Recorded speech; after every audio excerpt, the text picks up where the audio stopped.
Ողջույն հարգելի հետևորդներ, եթերում ABC լուրերի ժամը 12-ի թողարկումն է, ես Գառնու Թաֆյանն եմ և մկ ներկայացնեմ օրվա ընթացիկ զարգացումները Հայաստանից և աշխարհից։ Ինչ վիճակ է հրդեհի օջախներում, ինչ է հաղորդում ներքին գործերի նախարարությունը, կան հրդեհի նոր օջախներ, ինչ են պատմում բնակիչներն ու պատասխանատու օղակները։ Օնլայն զեղծարարություն Սերժ Սարգսյանի անունից, ահազանգ երրորդ նախագահի գրասենյակից։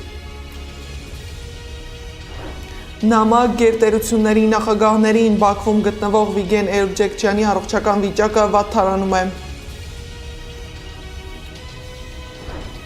Վանդալիզմ խաղաղասերի իրական երեսն ու ձեռագիրը, ինչ է անում Ադրբեջանն օկուպացված Արցախում։ Եվ անկարգություններ Սիրիայում, ինչ վիճակ է երկրում, ովքեր են իշխանության թիրախը։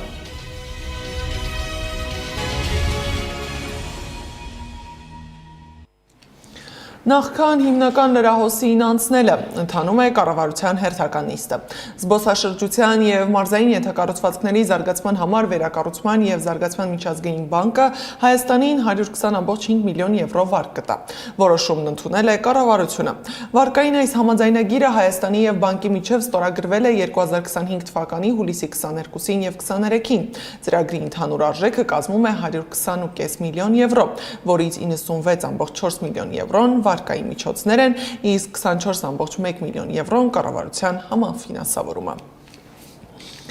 Իսկ ժամը 8-ի դրությամբ Դիլիջանի ոլորանների և Լեռնային Հայաստան առողջարանի մոտակա անտառային հատվածներում բռնկված հրդեհներն ամբողջությամբ մեկուսացրել են։ Ներքին գործերի նախարարության փրկարար ծառայությունը կրկին հորդորել է խստորեն պահել հրդեհային անվտանգության կանոնները։ Հրդեհ կամ ծուխ նկատելու դեպքում անհապաղ զանգել 911։ Ավելի վաղ ներքին գործերի նախարարությունը հայտնել էր, որ մարել են Շիրակի մարզի Ձորաշեն բնակավայրի, Գեղարքունիքի մարզի Ջամբարակ, Թթուջուր, ճանապարհահատվածի Սյունիքի մարզի Վերին Հանդ բնակավայրի, Տավուշի մարզի Դիլիջանի Կազաչի հատվածի հրդեհները։ Նավուր համայնքի տարածքում հրդեհը մեկուսացվել է։ Իսկ կենդանիները փորձում են լեռներում պատասպարվել հրդեհից։ Կադրում տեսնում եք, թե ինչպես է արջը ձագերի հետ փախչում հրդեհի օջախներից։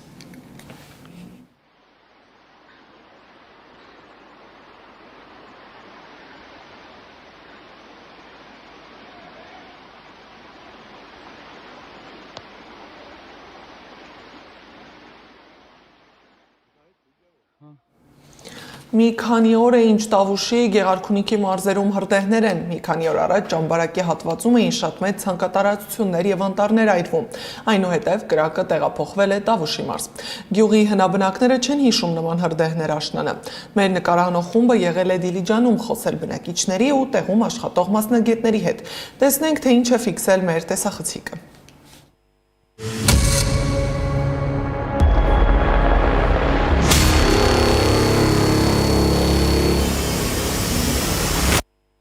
Ես ու ընկերս գնում ենք օգնենք որպես կամավորներ, հասկանում ենք, որ իրավիճակը շատ ծանր է, ու զգում ենք այդ կարիքը, որ մեր ուժերն էլ էտե ոնց որ մի հոգի, երկու հոգի շատ օգտակար կլինի։ Ամեն փրկած ծառը կօգնի մեր հայրենիքին,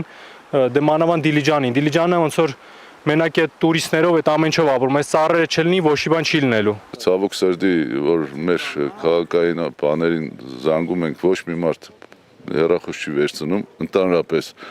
որովհետեւ բացադրի ինչով կարանք օգնենք, ինչ ծևի մեզ պահենք, սխալ քայլեր չանենք։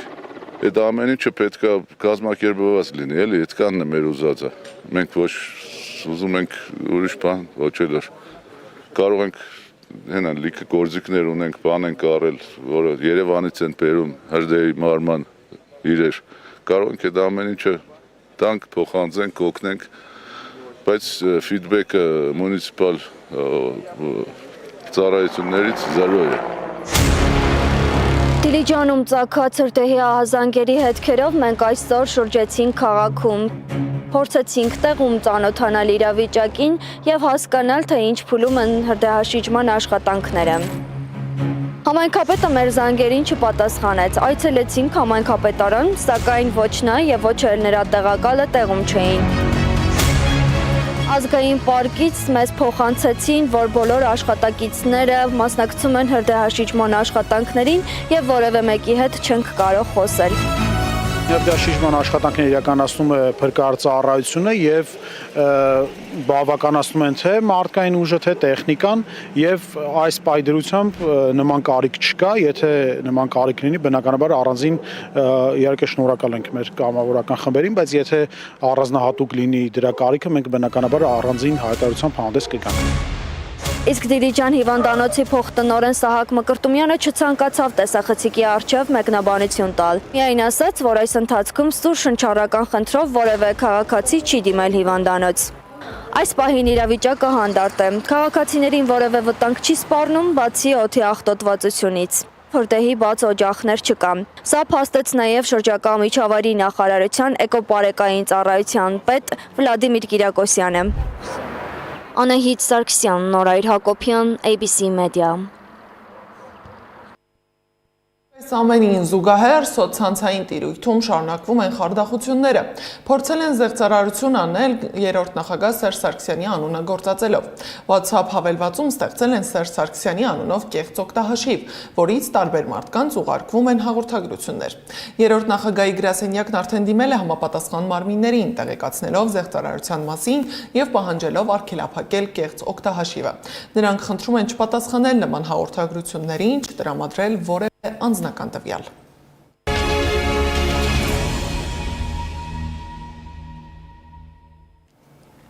Այլ թեմաների մասին Մայրաթորը դատապարտել է, որ որոշ հոգևորականներ պատարակների ժամանակ ամենայն հայոց կաթողիկոսի եւ թեմակալ առաջնորդի անունները չեն հնչեցնում։ Գարեգին II ամենայն հայոց կաթողիկոսի նախագահությամբ նոյեմբերի 25-ին Մայրաթոր Սուրբ Էջմիածնում գումարել են հայաստանյան եպիսկոպոսների եւ թեմակալ առաջնորդների ժողով, որի ժամանակ անդրադարձել են նաեւ այս հարցին։ Եպիսկոպոսած դասը դատապարտելի նկատեց սույն երևույթը, արձանագրելով, որ եկեղեցաբանական տեսանկյունից այն հակականոնական է եւ կարող է հանգեցնել հերձվածի։ Ընդգծվեց, որ նման գործողությունները ենթակա են խստագույն պատժի, եթե եկեղեցականը չզղջա եւ չսրբագրի իր հակականոնական ընթացքը սահմանված կարգով։ Ժողովը կարևոր նկատեց, որ հոգևորականները չտրվեն պարակտիչ գործողությունների եւ սադրանքների, պահպանեն միաբանության ոգին, հանուն առաքելական մեր Սուրբ եկեղեցու անսասանության եւ առավել զորացման։ Իսկ Անտիլիասը հայտնել է, որ Արամ առաջին վեհափառը Հռոմի պապից ստացել է Նիկեայում տեղի ունենալիք հանդիպմանը մասնակցելու հրավեր։ Այսօր Թուրքիա այցելող Հռոմի Լեո 14-րդ պապը այցի ընթացքում կլինի Նիկեայում, Նիկեայի տիեզերական ժողովի 1700-ամյակի առիթով եւ կհանդիպի տիեզերական պատրիարք Բարդուղիմեոս առաջինի հետ։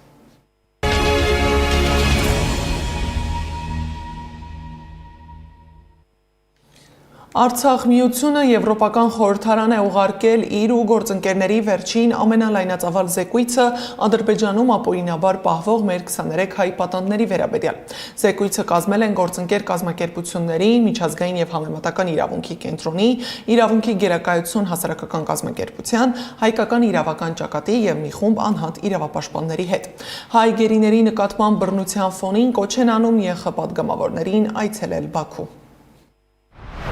Հայ գերիներից 7-ն արդեն առերեսվել են կեղծ դատավճիռների, ստանալով 15-ից 20 տարվա ազատազրկման պատիժ։ Մյուս 16-ը Բաքվի ռազմական դատարաններում այժմ կանգնած են նմանատիպ բեմադրված դատավճիռների վտանգի առջև։ Արցախ միությունը շտապ կոչ է անում Եվրախորհրդարանի պատգամավորներին մեկնել Բաքու եւ ներկա գտնվել առաջիկա դատական լսումներին, ինչը կարևոր քայլ է թափանցիկությունն ապահովելու, հետագա իրավախախտումները կանխելու եւ Ադրբեջանին միջազգային իրավունքի համաձայն պատասխանատվության ենթարկելու ուղղությամբ։ Արցախ միությունը եւ գործընկերները կոչ են անում միջազգային հանրությանը վճռական ու անհապաղ գործել։ Եվրախորհրդարանի պատգամավորների ներկայությունը Բաքվում շատ կարևոր է հաշվետվողականության ապահովման, հայ գերիների իրավունքների պաշտպանության եւ հետագա իրավախախտումների կանխարգելման համար։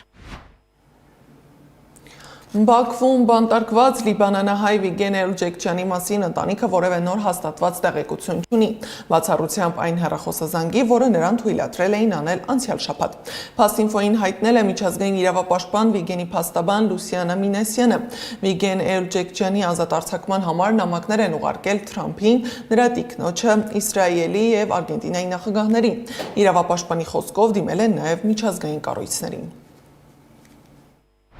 Մենք 2 անգամ պաշտոնական նամակ ենք ուղարկել նախագահ Դոնալդ Թրամփին Սպիտակ տան միջոցով, անձնական նամակ Իսրայելի նախագահ Իսահակ Հերցոգին։ Նամակներ ենք եղել նաև Միացյալ Նահանգների առաջին տիկնոջը, հաշվի առնելով նրա մարդասիրական նախաձեռնություններում ներգրավվածությունը, մասնավորապես Ուկրաինայում երեխաների անօրինական արտաքսման թեմայով։ Դիմել ենք նաև Արգենտինայի նախագահ Խավիեր Միլեին, որի վարչակազմը տեղյակ է գործի մասին։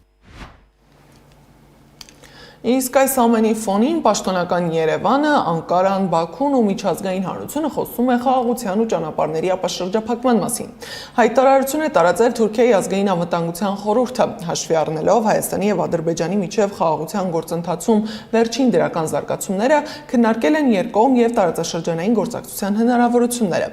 Ըստ հայտարարության վերահաստատել են Հարավային Կովկասում խաղաղություն, կայունություն եւ զարգացում ապահովելու հանձնառությունը։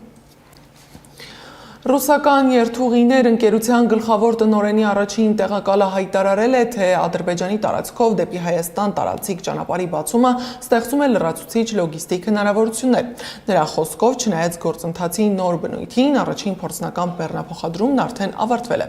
Պավլովն ընդգծել է, որ կողմերն այժմ աշխատում են արտահանման, ներմուծման եւ տարանցման տեսքով փոխադրվող բեռների տեսակները որոշելու համար։ Բոլոր մանրամասները նախատեսվում է վերջնականապես համաձայնեցնել մինչև այս տարվա վերջ։ Իսկ Ադրբեջանում էլ են այդպես մտածում։ Բաքվի քաղաքականությունը միտված է արդյոք խաղաղությանը, կամ որն է Ադրբեջանի խաղաղության մասին պատկերացումը։ Գերիներից, ատելության խոսքից, ոչ լեգիտիմ պահանջներից, օկուպացված Արցախից ու Հայաստանի Հանրապետության սուվերեն տարածքից զատ, Ադրբեջանն Արցախի բնակավայրերից վերացնում է հայկական հետքը, փոխում ու ադրբեջանականացնում է դրանց հայկականությունը, դիմագիծը։ Հերթը հասավ Ստեփանակերտի հայտնի Տատիկ Պապիկի արձանին, թեմային Անյա Բաղյանն է անդրադարձել։ Տատիկ Պապիկը, Դեդոն Բաբոն կամ Մամիկ Պապիկը։ Արցախում ապրելու տարիներին հաճախ մենք ենք մեր սարերն արձանի շուրջը հավաքվում։ Լանջին հազիվ նշմարվող կանաչ խոտերին ծածկոց էինք փռում ու նստում ժամերով, խոսում, պարբերաբար նայում արձանին ու ուրախանում իր մերը լինելով։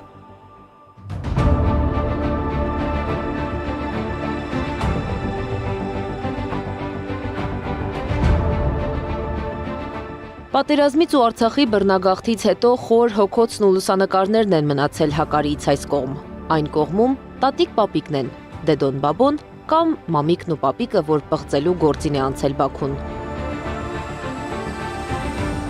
Ազգությամբ թալիշ ադրբեջանցի լրագրող Ռահիմ Շալիևն է տեսանյութը հրապարակել։ Լրագրողի հրապարակման մեկնաբանությունում մեկ ուրիշ օգտատեր տեսանյութ է հրապարակել, որում հուշարձանի տարբեր մասերում եւս երևում են ադրբեջաներենով արված փորագրումներն ու գրառումները։ Գեղարդ հիմնադրամն է հայտնել։ Հերթն այս հուշարձանին է հասել, որի հետ Ադրբեջանը դեռ չգիտի ինչպես վարվել, կարծում է պատմաբան Արմեն Սարգսյանը։ Վերջին քննարկումը Ադրբեջանի այն է եղել, որ փորձեն պահել մենք ենք մեր սարերը այդ հուշարձանը, հաշվի առնելով, որ իբր այդ հուշարձանը հենվելով նրա վրա, որ այդ հուշարձանը 69 թվականին է սարքվել եւ դա սարքվել այն ժամանակ, երբ Լեռնային Ղարաբաղի ինքնավար մարզ կար։ Այսինքն Բաքուն ուզում է ցույց տալ, թե իբր իր պետության սիմվոլն է եւ չի քանդում այն։ Մինչդեռ 1967 թվականին Սարգիս Բաղդասարյանի նախագծով կառուցված հուշարձանն Արցախի հայկականության ու հազարամյակներ այնտեղ ապրելու խորհրդանիշն է։ Պատմաբան Սարգսյանը հիշեցնում է բացման ժամանակ Բաղդասարյանի պատասխանը, երբ հարցրել են, որտեղ է Տատիկ Պապիկի ոտքերը, ինչու են նրանք գետնին կիսատ քանդակված։ Ասել է, որ ոտքերը շատ խորը թաղված են հողի մեջ։ Տատիկ ու Պապիկը ղարաբաղցիների ասած կամ մենք ենք մեր սարերը հուշարձանը խոր ու արժեքային համակարգ ունի։ Դա սիմվոլիկ մի արժեք է, որը մատնանշում է ոչ միայն Տատիկին ու Պապիկին, այլ մեր նախնիներին։ Մենք ենք մեր սարերը հուշակոթողի հետ Բաքուն վարվում է այնպես, ինչպես Արցախի 1000-ից ավելի հուշարձանների հետ։ Քանդում են, աղվանական կոչում, գերեզմաններ նավիրում, դրանց վրա կեղծ պատմություն գրում։ Կարծելով, որ դա արդեն վերջնականապես իրենց տարածքն է, որոշում են որպես նոր իրենց համար նոր պատմություն կերտել, այսինքն փորձում են հայկականությունը, հայացիությունը վերացնել, հայացի կերպարը վերացնել։ Արցախում 5000-ից ավելի հայկական հուշակոթողներ են մնացել Ադրբեջանի վերահսկողության տակ։ պայթեցրել են Շուշիի, Հադրութի եկեղեցիները, Ստեփանակերտում գտնվող ազգային ժողովի շենքը։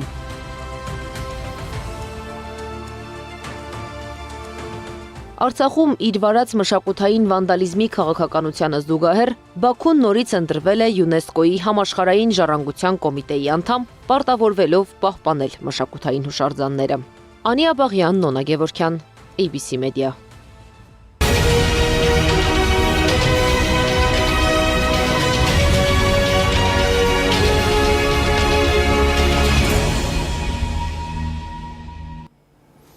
Սիրիայում զանգվածային բողոքի ցույցեր են Հոմսում տեղի ունեցած սպանության և դրան հաջորդած բախումներից հետո։ Երկրում անկարգությունները չեն դադարում, զինյալները Սիրիայի Ալավիաբնակ Լաթաքիա քաղաքում կրակել են ցուցարարների վրա։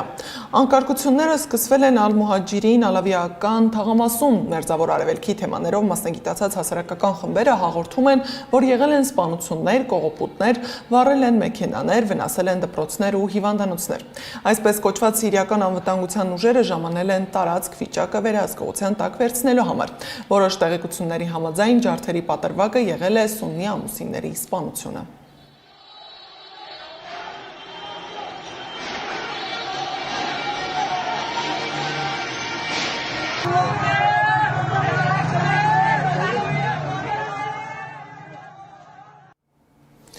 Գվինեա Բիսաոյում Աֆրիկայի արևմուտքում գտնվող փոքրիկ երկրում նախագահի ընտրությունից 3 օր անց տեղի է ունեցել հեղաշրջում։